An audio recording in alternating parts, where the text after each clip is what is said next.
I Corps. Below the DMZ in South Vietnam, 1967.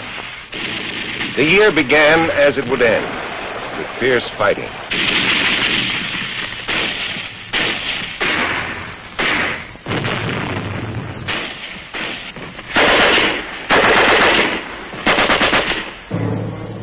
In February, right after the ceasefire for the Vietnamese New Year, the whole character of fighting changed.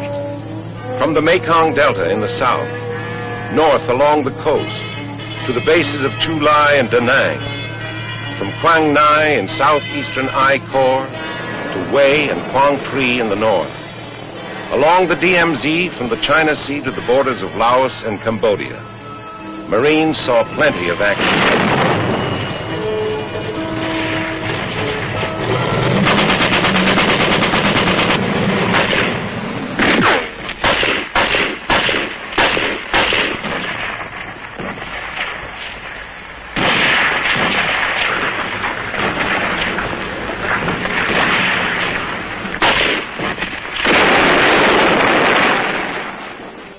There were large-scale pitched battles, reminiscent of the Korean War. The taking and holding of strategic ground like Hills 861, 881. For the men who took and held them, it was rough. Just how rough it was is best described by PFC Henniger. Well, we were moving up on line towards the top of the hill, and they started dropping mortars in on us. I saw one hit in front of me, and I went flying through the air, and that was it.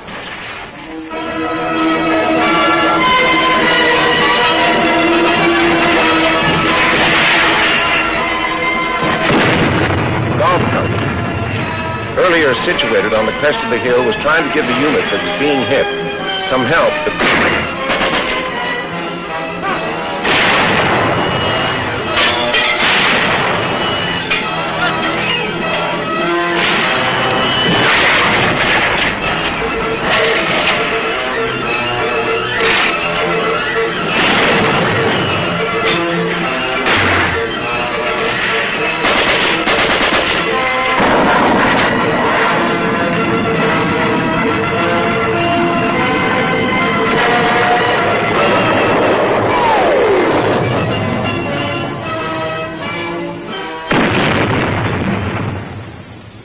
Another Marine, Sergeant David Coleman, had this to say.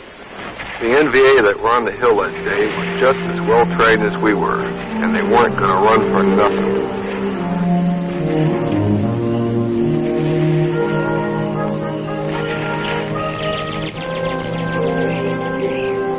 Run or stay. They could not hold their positions against the determined Marines. And so, on April 24th, the 3rd Division smashed attempts by the North Vietnamese Army to take the strategic hills of 861 and 881 near a place called Khe Sanh in the northwest corner of Vietnam.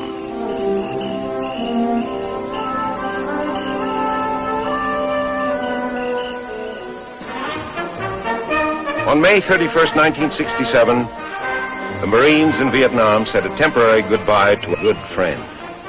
General Lewis Walt was relieved, and General Cushman assumed command of I Corps. Remember, General Walt reminded his troops. There is more in this war than fighting and killing. We are here not only to destroy the enemy, but to help rebuild that which he has destroyed. 1967 also saw the continued movement of Marine jet squadrons from the United States to the combat zone of Vietnam in their own aircraft. This transpac of jet squadrons was more than a demonstration of the flexibility of the Marine Air Arm. Now, only hours from El Toro Marine Air Station near Los Angeles, these planes are also only hours from bases at Chu Lai or Da Nang.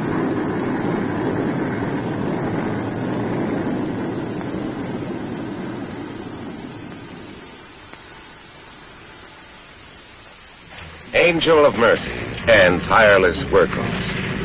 The helicopter continued to prove its worth in Vietnam. Because of these birds, operations deemed impossible a few years ago were carried out with comparative ease, and more Marines were able to come out of these operations alive. The CH-53 came into its own as a real weightlifter, retrieving enough downed choppers to re-outfit 2 Marine squadrons.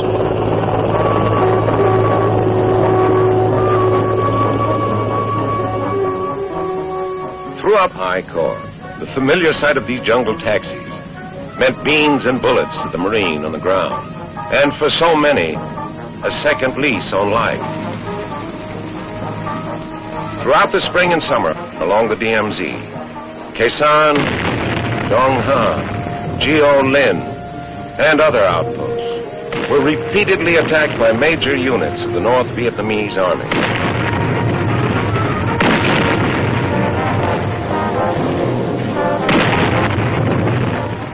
Con Tien symbolized not only the Leathernecks' traditional guts, it came to represent the whole of our determined stand throughout Vietnam.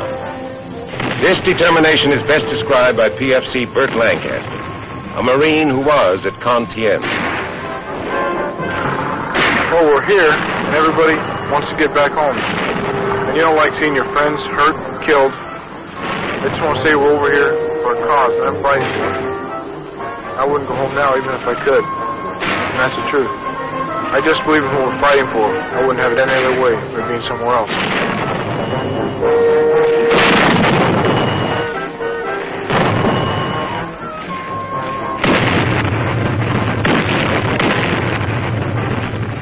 Even while the battle at Con Tien was still underway in Vietnam, tribute was being paid to Marines who participated in another battle, Guadalcanal.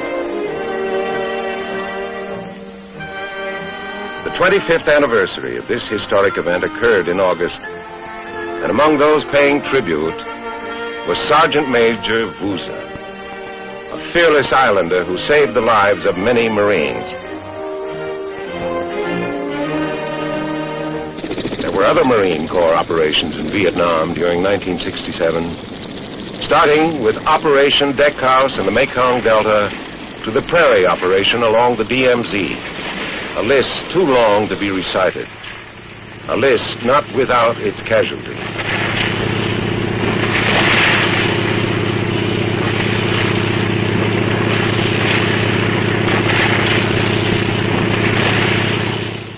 Among those killed in action in Vietnam was General Bruno Hochmuth, the first general to be killed in combat in Marine Corps history.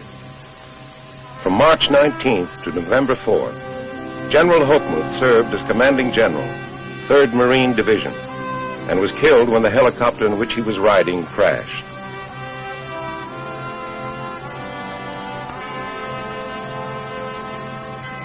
A distinguished chapter in Marine Corps history was closed when General Holland M. Howlin' Mad Smith died in San Diego on January 12th.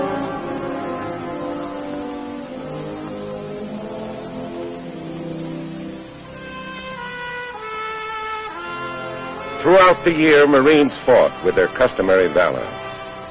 By year's end, 6 medals of honor had been awarded to them for actions in Vietnam, 3 posthumously. Living were Captain Harvey C. Barnum, Gunnery Sergeant Jimmy E. Howard, Major Howard V. Lee. Posthumously were Lance Corporal Joe C. Paul, First Lieutenant Frank S. Reasoner, Staff Sergeant P.S. Connor,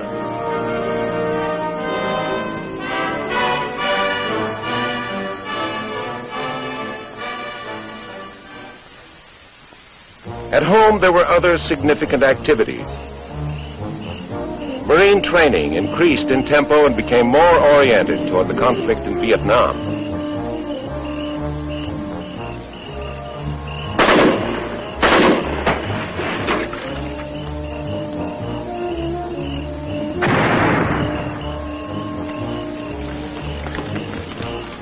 While training progressed in replicas of Vietnamese villages, The Marine Corps also held cold weather training in Scandinavian countries.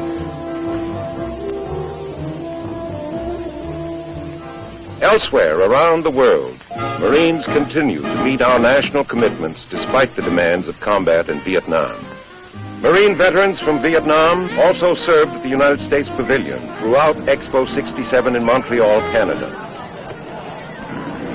President Johnson underscored the importance of the Marine Corps' role today.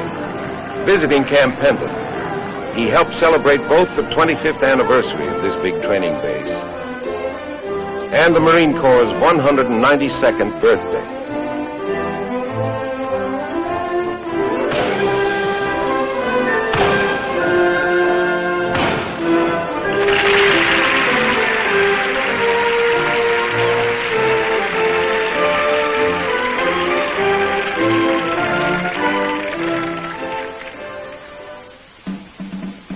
The President also turned out to review an evening parade at the Marine Barrack in Washington later in the year.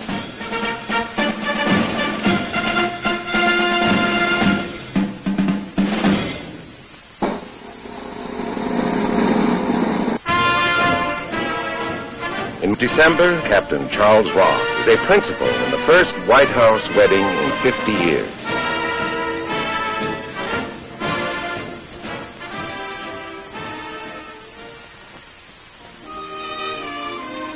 Also married in 1967 was Corporal Henry Miller, severely wounded in Vietnam, but typical of those Marines returning to civilian life.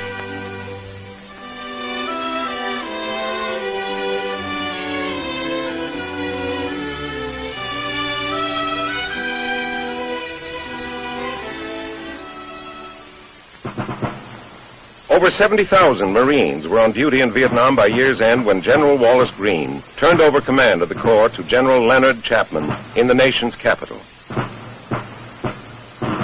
President Johnson had this to say about the retiring commandant. Under General Greene's inspiring guidance and dynamic leadership, the Marine Corps reached a high level of readiness and managerial efficiency during a period of worldwide tensions, conflicts, and challenges to the national security of the United States. The United States Marine Corps, in the 192nd year of its history, continued to carry out its mission.